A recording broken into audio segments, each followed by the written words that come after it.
Oggi ci tuffiamo in un mondo bellissimo e affascinante. Sì, là sono nati i più grandi personaggi comici e gli archetipi o esempi che ancora oggi influenzano la nostra vita.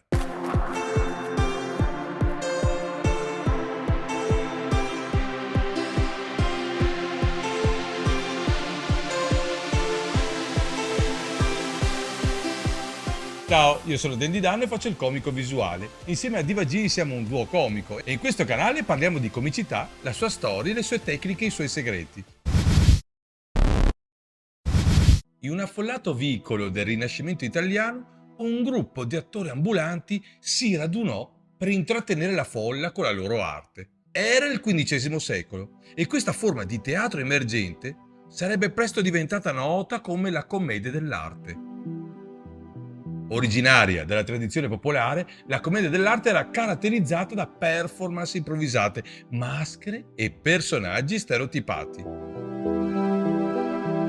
Gli attori, noti come comici, portavano in scena storie comiche e avventurose che incantavano il pubblico di ogni classe sociale.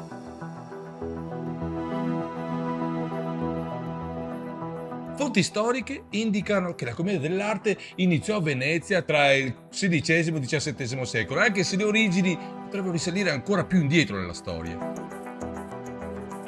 Questo nuovo genere teatrale si diffonde rapidamente in tutta Europa, influenzando il teatro in Francia, Spagna, Inghilterra e anche altrove.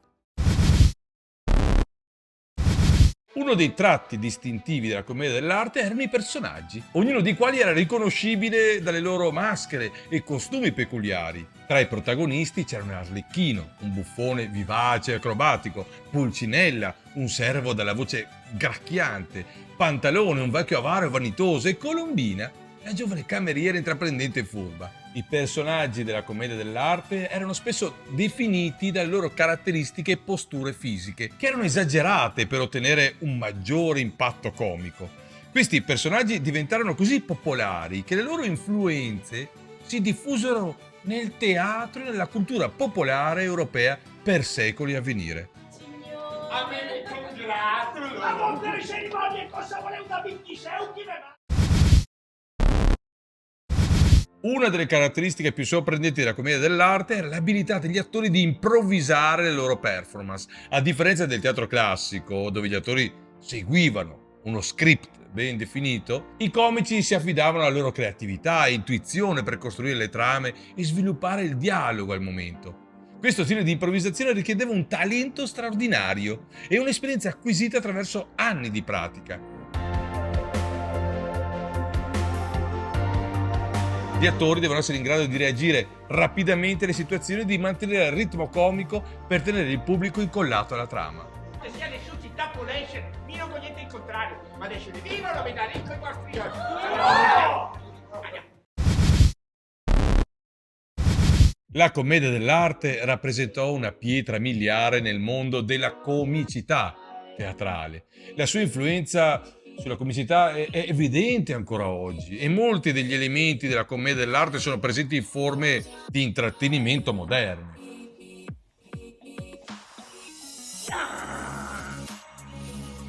Una delle principali connessioni tra la commedia dell'arte e la comicità contemporanea risiede nella caratterizzazione dei personaggi. Sì, perché la creazione di personaggi distinti, con tratti esagerati e comportamenti comunque riconoscibili, è ancora oggi una parte fondamentale della comicità, sia sul palco che sullo schermo. Il concetto di commedia fisica, in cui il corpo dell'attore è parte integrante del divertimento, ha avuto radici nella commedia dell'arte con i suoi acrobati e soprattutto con i movimenti esagerati. Inoltre, la commedia dell'arte ha contribuito allo sviluppo delle abilità di improvvisazione, che sono ancora oggi un aspetto cruciale per molti comici e performer comici.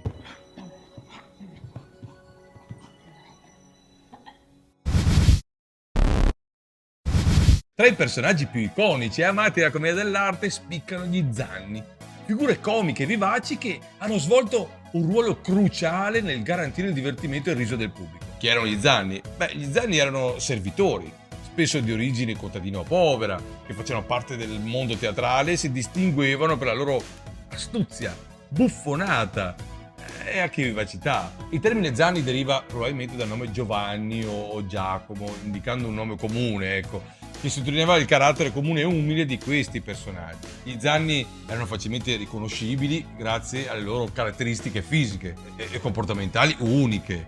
Indossavano abiti rustici e comodi, come calzoni larghi, camicie svolazzanti, giacche aderenti e spesso un cappello a punta o una berretta. Le loro maschere avevano un naso lungo e sporgente, simile quasi a un becco, che amplificava le loro espressioni facciali esagerate e buffe. Sul palcoscenico gli Zanni erano noti per il loro modo di camminare esagerato, una sorta di andatura traballante e scansata. Questo stile di movimento contribuiva a sottolineare il loro status sociale, che era comunque più basso rispetto ad altri personaggi, ma anche la loro natura spiritosa e dispettosa.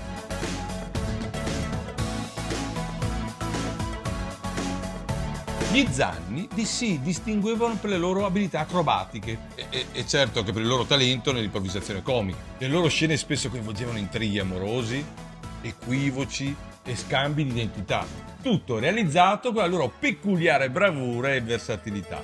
Gli Zanni avevano anche un ruolo importante nelle dinamiche di gruppo della commedia dell'arte. Interagivano con i personaggi più ricchi e potenti come Pantalone e i dottori e spesso cercando di ingannarli o trarne vantaggio dalle loro azioni. E queste dinamiche contrastanti di potere, astuzia e ingegnosità fornivano una ricca fonte di comicità e di intrattenimento.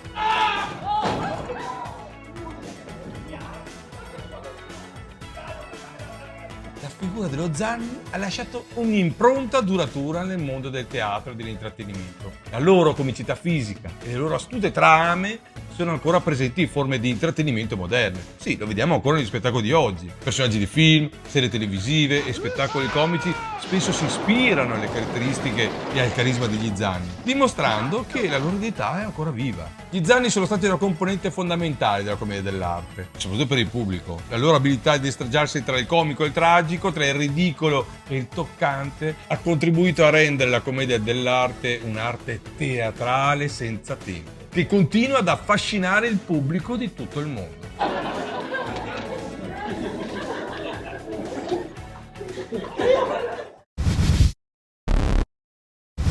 Nonostante la sua origine nel passato lontano, la commedia dell'arte continua ad avere un'impronta significativa sulla comicità e sul teatro moderno. Le sue influenze si possono vedere in opere teatrali, film, cartoni animati e persino nel cabaret. La presenza di personaggi iconici come Arlecchino e Pulcinella è ancora riconosciuta e celebrata in tutto il mondo.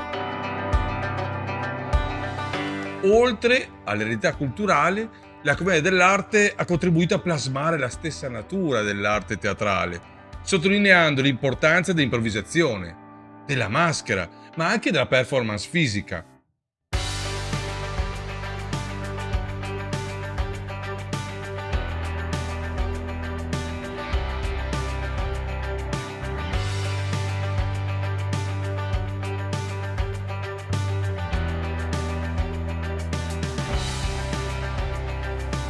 Questi elementi continuano a essere esplorati da registi, attori, autori contemporanei, dimostrando che la commedia dell'arte è molto di più di una tradizione del passato, ma una forza creativa che perdura e si evolve nel presente.